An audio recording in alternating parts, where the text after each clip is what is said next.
오늘 말씀의 제목은 말할 수 없는 하나님의 은사인데, 이 표현은 말 못한다는 의미가 아니고 하나님의 은사가 너무나 커서 이루 말로 다 할 수 없다 하는 그런 의미입니다. 하나님의 은사가 어느 정도이기에 이렇게까지 표현했을까요? 먼저 이 말씀의 배경에 대한 설명을 잠깐 드리겠습니다. 오전에 말씀드린 바와 같이 당시 세상에는 큰 흉년이 들었고 예루살렘 교회도 그로 인하여 어려움을 겪게 되었습니다. 이방인 교회에서 예루살렘 모 교회를 위해 연보를 했는데 사도들은 그 임무를 바울과 바나바에게 맡겼습니다. 사도 바울은 각 지역을 다니며 연보를 받았습니다. 이방인 교회 성도들은 풍성한 연보를 했습니다. 사도 바울은 그에게 연보를 관리하면서 하나님 앞에서뿐 아니라 사람들 앞에서도 아주 조심스럽게 행동했습니다. 아주 투명하고 정직하게 관리했다는 말입니다. 그리고 나중에 예루살렘 교회에 그대로 전달했습니다. 고린도 후서 9장 1절에서 5절은 사도 바울이 고린도 교회 성도들에게 가난한 성도를 섬기는 연보를 상기시키면서 미리부터 잘 준비해서 억지로 하는 것이 아닌 참 연보가 되도록 안내하는 말씀입니다. 그리고 이어지는 내용이 바로 우리가 교독한 오늘의 본문 말씀입니다. 여기서는 참 연보의 유익과 그로 인한 하나님의 은혜를 말씀하고 있습니다. 차례대로 살펴보면서 함께 은혜를 받겠습니다. 연보의 유익과 그로 인한 은혜는 무엇입니까? 첫째로 많이 심는 자는 많이 거두게 됩니다. 6절 내용입니다.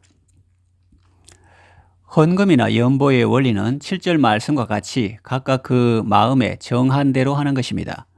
인색함으로나 억지로 하지 말라고 하십니다. 인색함으로 하는 것은 받은 은혜는 많은데 거기에 비해서 너무 적게 드리는 것이고, 억지로 하는 것이란 마음에는 감사가 없고 감동도 없는데 그저 체면치레로 하는 것이지요. 하나님은 인색함이나 억지가 아니라 즐거운 마음으로 내는 자를 사랑하신다고 말씀합니다. 그러면서 하나님은 어떤 분이신가를 8절에 말씀합니다. 하나님은 능히 모든 은혜를 우리에게 넘치게 하시는 분이십니다. 능히 모든 은혜 넘치게, 이런 표현들은 우리가 주목하고 음미해야 할 단어들입니다.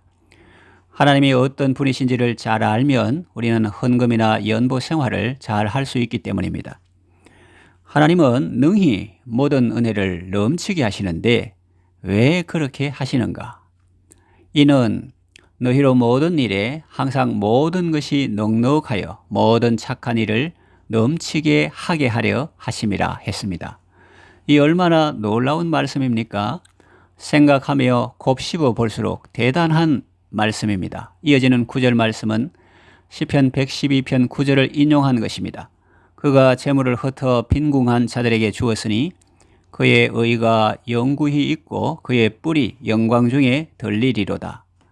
시편 112편은 참 좋은 말씀이니 시간 내서 전장을 꼭 읽어보시기를 바랍니다. 시편 41편 1절과 2절에도 비슷한 내용의 말씀이 나옵니다.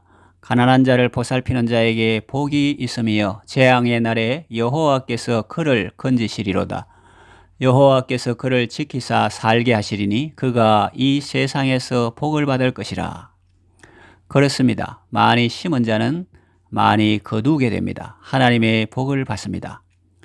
둘째로 심는 자에게 씨와 먹을 양식을 주십니다. 10절 내용입니다. 심으면 끝이 아니죠. 심는 자에게 또 심을 것을 주십니다. 그리고 먹을 양식도 주십니다. 그래서 풍성하게 하시고 의의 열매를 더하게 하십니다.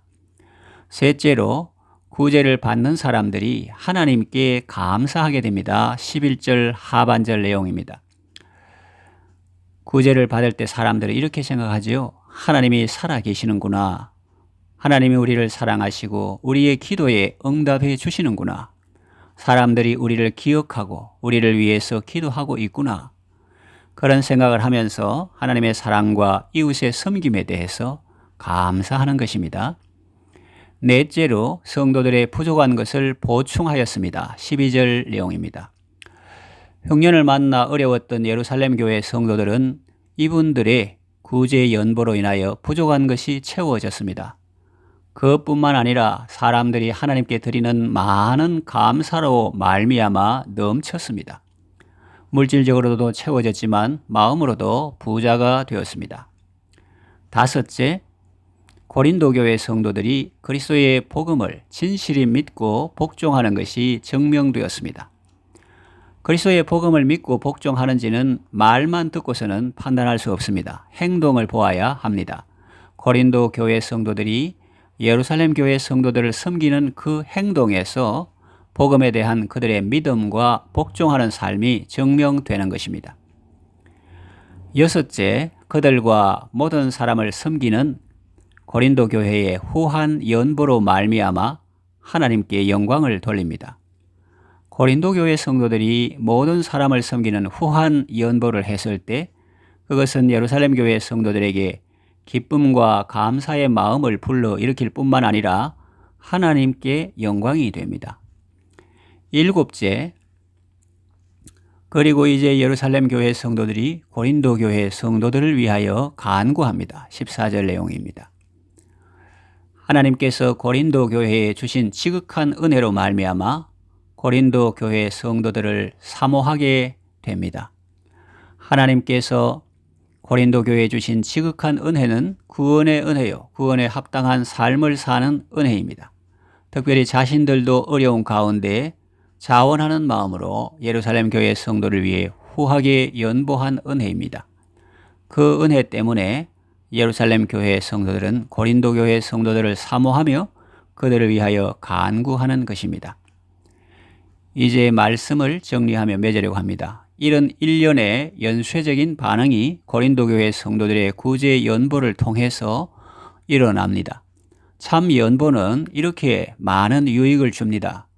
먼저 사람들의 부족한 것을 채워줍니다. 또 신앙의 진실함이 증명됩니다. 또 예루살렘 교회 성도들이 고린도 교회 성도들을 위해서 기도하고 사모합니다. 많이 심는 자는 많이 거두게 되고 하나님의 복을 받습니다.